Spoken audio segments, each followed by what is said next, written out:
Hello out there, all you wonderful people. This is Andre, the Game Idea Guy. Thank you once again for joining me for another Gamers Thoughts discussion. In this, I'm going to be talking about whether or not the Nintendo Switch is 8th or ninth generation.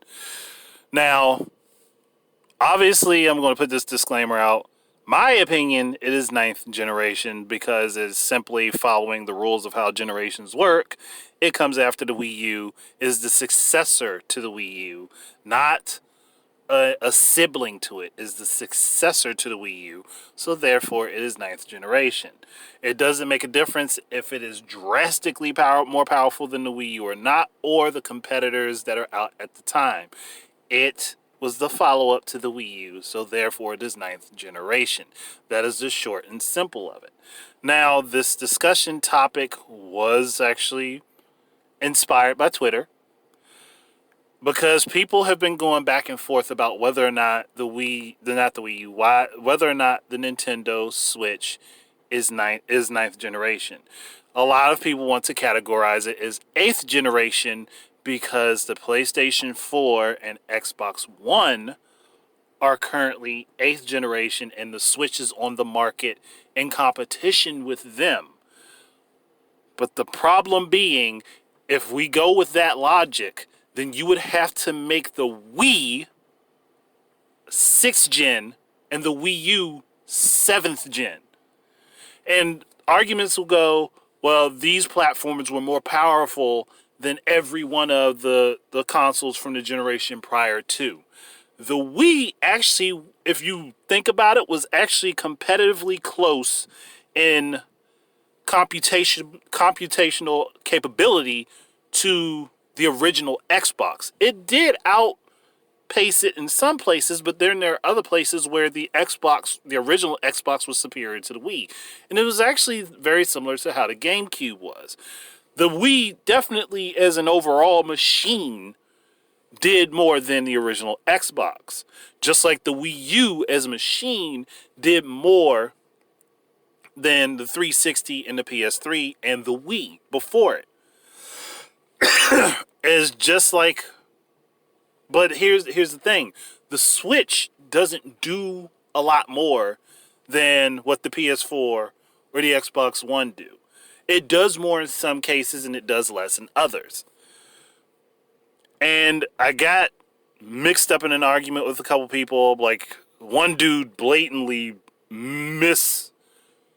misquoted history several times, and I corrected him several times. Then there's another guy who jumped in talking about how people want to be able to use the Switch doing better than theoretically the PS5 or the Xbox Series X do when they come out, as a reason as to why people want the Switch to be ninth generation, which again is still wrong. Or saying like the follow-up to the Switch, like a Switch 2, will come out, and then either way, like, this dude's argument made no sense, because if you considered the Switch 8th gen, then you would have to stack the Wii U sales numbers onto the Switch, and that would be Nintendo's home console total for the 8th generation. So that would only work in the favor of Nintendo. Not that they haven't already sold the most hardware for the 8th generation with having the 3DS. But we'll push that aside. If you throw the Switch on top of that, then they clearly obliterate the 8th generation.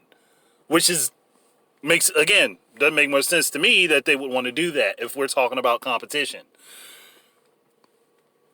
But if you did that, still, the theoretical Switch 2, we wouldn't know if it's going to outpace the PS5 or the Xbox One S. We don't know if that would happen. Like in either way, saying that you still couldn't stack the numbers from the Switch to the Switch 2 on top of each other, because they would be different generations. And I think my problem was that I was arguing against their current arguments at the time, instead of just thinking, you know what, hold on. How about I actually go back to what makes the most sense? Like, and I talked about the different things that they didn't change up. And then the Virtual Boy was brought up as to why that was out. right before the N64 and they were considered the same generation. Here's the thing. Nintendo has tried the three pillars approach several times. It has not been successful. Like, you can obviously say with the Virtual Boy and the N64 and the Game Boy Color, because that would have been their three pillars. Only two of those pillars were successful. The Game Boy Color outright was successful, and the Nintendo 64 was semi-successful. The Virtual Boy did not last. It did not take off at all. But like with the Virtual Boy, if it had been successful, would have been classified completely differently from the N64 and the Game Boy Color. The N64 would have been considered a home platform. The Virtual Boy would have been considered a VR platform or something of the nature. It would have been separate. And then the Game Boy Color was the handheld platform. That was the three pillars approach. Nintendo again attempted this approach by having the Game Boy Advance out, the Nintendo DS, and the Nintendo Wii. The problem was the DS could play Game Boy Advance games, so there was really no need to have the three pillars active. It made no sense. Now, they could still do the three pillars now, actually, if they had a successful home platform, which would be the Switch, and they had a follow-up platform to the 3DS, and then they have mobile. That would be their three pillars, if they were to do that. But there are no signs that that's what they're doing. And I had like the quote saying that they tried to say that the Nintendo Switch was not the follow-up to the Wii U. Like, everybody knows that the Switch is the follow-up to the Wii U. But like, even when they did their press event to announce the Switch, they basically said that it was the follow-up to the Wii U. That's why there's this argument about whether or not it is ninth generation. But here's the thing. A lot of people talk about it being eighth generation because of the power within the platform. And they're not necessarily talking about the wattage. They're talking about computational ability. Okay. I'll cede that to you, that it does not outperform the PS4 and the Xbox One in most circumstances. There are some places where it is better, and there are some places where it is not. I'll cede that. Here's the problem. Nintendo's design philosophy isn't about making more powerful hardware. It's about making more efficient hardware. It's about making more efficient platforms. Platforms that use less power consumption. And that is very apparent from the Wii to the Wii U to the Switch. This is where the difference maker is. And I don't know why I didn't bring this up in this conversation. It would have been the end-all, be-all for this. Now, if Nintendo, going forward from the GameCube to the Wii used, what was it, like, I think, at maximum 60 watts of power? At maximum 60 watts of power. I think its average was somewhere in, like, the 20s. I think it was, like, 25 watts on average. The Wii U... No. I had that wrong. I think it was like 37 was the average. The Wii U, I think at max used like 50-ish. I can't remember per se. Shadow Fox would know better. But its average was somewhere in the 20s to the 30s. The Switch uses even less wattage in order to run similar functions. This is where Nintendo has and is going with how they build their platforms. They want to make them inexpensive to buy into. They want to make it less costly to buy into their platforms. So utilizing something that uses more power consumption, is logically just going to cost more money. Because it uses higher wattages. It's just going to cost more money. They're going along the route of making their platforms more efficient. One, which makes it cheaper for them to produce. And two, it makes it cheaper on their customer. But at the same time, with it being cheaper in that way, they could still make a decent profit off of it. And this was the argument I should have made, but I got irritated. I'll admit, I got irritated. It's just more or less because I could see where they were factually wrong. Like, and it got irritating to me because especially the one guy just repeating, well, what are they competing with? Like, and I had already addressed that issue. I was like, okay, it doesn't make much of a difference if they still have their 8th generation platforms out if Nintendo moved on to their next generation. That still does not hold up that argument. That would be like if Intel or AMD put out a CPU and then the opposite hardware manufacturer didn't come up with an answer for that particular CPU for 3 or 4 years. That's not on the one that put theirs out first. They moved on to their next generation. That's all there is to it. And Nintendo's cycle hasn't changed much. There's been a couple of anomalies. The Wii lasted 7 years, and the Wii U lasted 4.5. But their time frame is still basically the same, between 4 and 6 years. It's not vastly different. And when they have put out a new platform, the previous platform they stopped developing games for. And as a whole, they stopped developing games for that platform. And here's another issue. The Wii U is in no way compatible with the Switch. It just isn't. It is not. It's not compatible with anything from the Switch. It's not like with the Xbox One, the Xbox One S, and the Xbox One X, or the PS4, PS4 Slim, and PS4 Pro. The original models are still compatible with everything coming out. If we were to say that the Switch and the Wii U are the same generation, then shouldn't they be compatible with each other? I think there are like 1 or 2 things that you can use from the Wii U to the Switch, but it does not go the other way. That's why it's just one of those things. It's like, I get where you're coming from, but you're not seeing the flaw in your logic.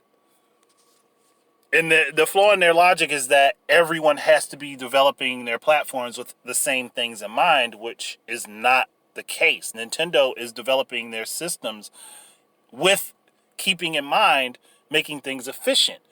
And on top of that, if they were going, like the fact that they went with the tablet design in order to make this a hybrid platform, there's no way that they could push this platform to do all the things that the PS4 and the Xbox One do without overheating this thing while it's in your hands. And I've talked about this before. There's no way they could have done that with keeping power consumption minimalized, which if the power output was higher, it would put off more heat.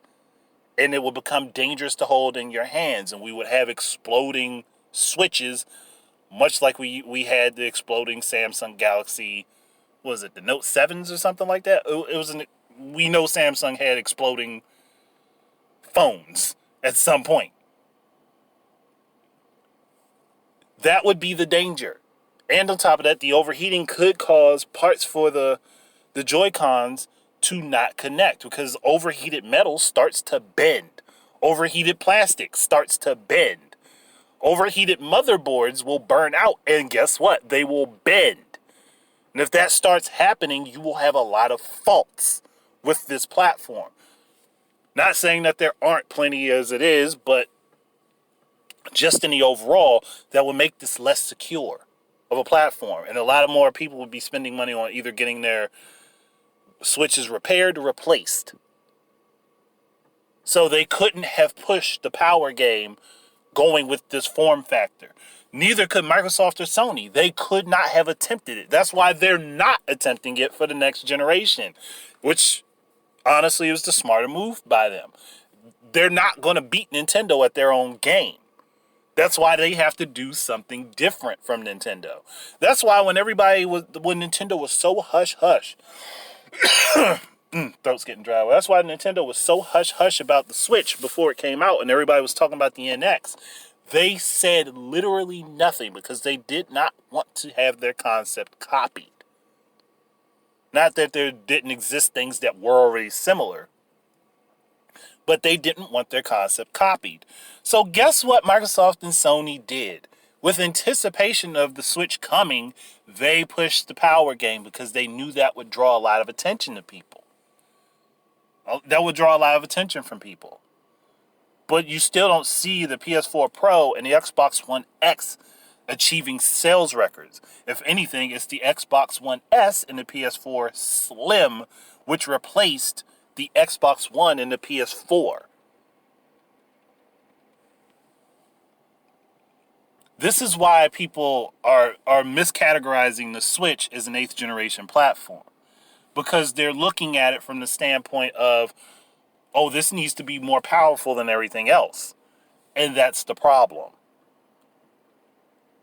That is the main problem itself, because they're expecting the design philosophy of Nintendo to be the same as that of Sony and Microsoft. And that's the issue. The design philosophy for them is different. That's why the Switch should be categorized as a 9th generation platform. It shouldn't be categorized as an 8th gen. It should be categorized as a 9th gen platform. It's simple. It's a very simple thing. If, let's say Microsoft was the only one pushing the Power game, and Sony had some other thing that they wanted to push. Like maybe, and this is something I said Nintendo should have pushed more, but user-generated content. And that was their platform that they were pushing for the PS5, where they were pushing more content to be developed by users so that they could do something with their games that's very similar to what's done with Minecraft, where you can develop stuff for the game and sell it in the marketplace.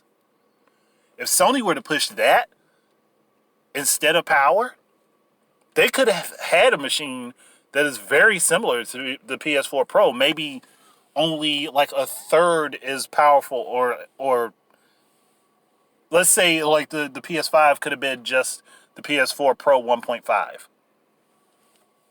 That still would be viable because they wouldn't need as many resources for that. It would be a cheaper platform for them to develop, and on top of that, they could give something back to their consumer where they could have a marketplace to sell things. And actually, that was one of the concepts for the Xbox 360 way back when, where users could generate content for the games and they could sell it in the marketplace on Xbox Live themselves. That just never came to fruition. I would love to see someone take that on and actually turn that into the purpose of their platform. No one has done that yet. And I think there are some other games out there besides Minecraft that do it, but there aren't many. So, in essence, even if you don't agree with me, I think you can actually understand far better. And I wish that I could actually say more on Twitter, but having a character limit makes it hard to concisely say everything that you want to say. And I'm pretty sure those guys thinking I ran from the conversation. It just, at the point, it's just like I just got tired of arguing with them. I was like, fuck it, whatever, I don't care now. But at the same time, I'm like, I could do this argument better justice rather than just, it just gets irritating to deal with people that they immediately assume that you're stupid because you don't agree with them, not because not because you're actually stupid, just because you disagree with them. And even one guy, he immediately tried to shitstorm me because I pointed out something, and this was about the Wii U and E3 2011 and 2012, and how gaming media basically bullshitted people into trying to say that the Wii U wasn't separate from the Wii. Even though the year before they had seen the device, they had talked to different developers working on games for it, they had even tested stuff on it. And then the following year they come out and say, well, how do we know that the Wii U isn't the Wii? And that did happen. When you have an agenda to push, that happens.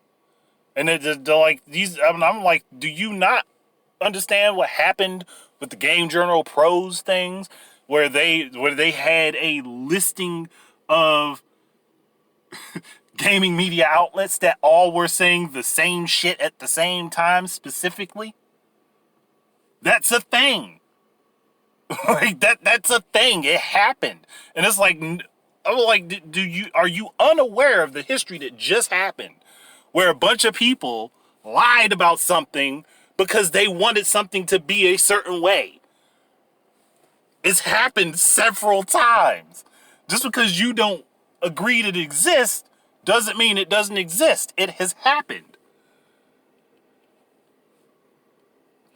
But and the response that he got immediately was someone saying, well, I thought that the Switch was ninth generation. Because that's logically what would fall into place. That's logically how it would work.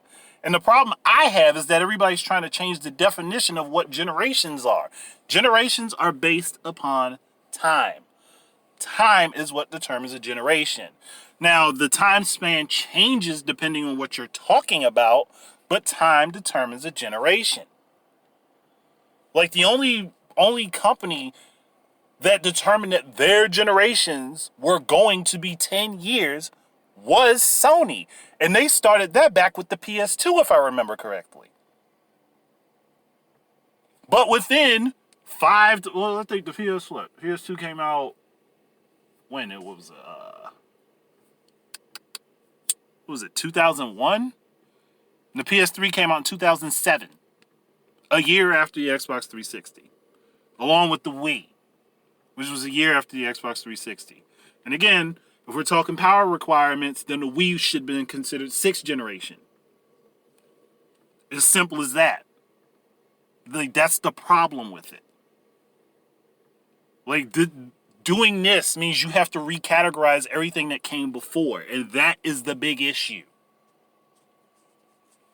Like, that's the problem. And there were arguments brought up about the Atari 2600 and 5200, which were almost the same machine. Those were almost the exact same machine. Now you can make that argument for the Wii U and the Switch, but the thing is, the Wii U and the Switch run completely different hardware. They run completely different software. That's the difference maker there. They may have similar operations, but they aren't using the same things to have those operations. So, again, it just comes down to design philosophy. Like, that's the ultimate end-all be-all as to why the Switch should be considered a ninth generation platform. It's the design philosophy behind it. Nintendo's design philosophy isn't to go for the most powerful hardware and push specs. Their design philosophy is to try to make an affordable, efficient machine that does what they need it to do. And that can actually surprise you with its capabilities if you actually put the work into figuring out how to operate it. That's up to the developers to do so. And it only ever matters when a platform is popular. If the Wii U was popular, no one would consider the Switch an 8th generation platform. No one. I can guarantee you that. No one would consider the Switch an 8th generation platform. It's only simply because the Switch, because the Wii U didn't perform very well. That's the reason. I can guarantee you that if the Wii U had performed extravagantly, the Switch would not be considered an 8th gen platform. Everyone would be saying, oh, Nintendo started the 9th generation. I can guarantee that. It's all because it's opinion. What's popular is what people want to run with. And that's the thing. It's all popularity contests. Popularity is what changes the definition of words, and sometimes those definitions don't need to be changed. That's what my argument is. Again, you don't have to agree with it. But I could go on and on about this for hours on end, but it would be pointless. I think I've said enough about this to cover what I needed to cover. And again, if you have arguments disagreeing with that, fine. I would prefer to hear them. So if you have arguments disagreeing with that, please put them down in a comment below. But try to not be assholes, because if you're an asshole to me, I'm going to be one back. Just being straightforward with you. So if you want to have an actual intellectual discussion about this, we can do that. But if you decide you're going to come off and be a dick, just be prepared for me to do the same thing. Fair? Okay. Thank you guys very much for listening. Keep your eyes and ears out for more stuff from me. And until the next time, enjoy your games and peace out. I just remembered there was one point I meant to bring up, and I completely forgot about it. Now, let's just talk about a theoretical Switch 2. Not saying a Switch Pro, which would be an extension of the Switch, and everything would be compatible with the Pro and the current Switch. A Switch 2, meaning that, yeah, maybe the Switch stuff is compatible with the Switch 2, but the Switch 2 stuff is not compatible with the Switch. Now, if this platform, this theoretical platform, were to come out and the hardware in it was not more capable as a whole than that of the Xbox One X or the PS4 Pro, would that be considered 9th generation? Or would it be considered still 8th generation? That's the question. And that's the thing I think everybody's overlooking here. Like, because if you're saying that this is that's automatically going to be the next generation when it comes out, because Microsoft and Sony have now decided that they're going to be a part of the 9th generation, then you are basically talking against your points that you already made. Because then that would mean that the Switch should be considered 9th generation, and the next platform after that should be considered 10th. That was the one thing I meant to talk about, and I completely forgot. So that's why this little amendment toward the end is here. But otherwise, yeah, thank you everybody for listening again, and peace out.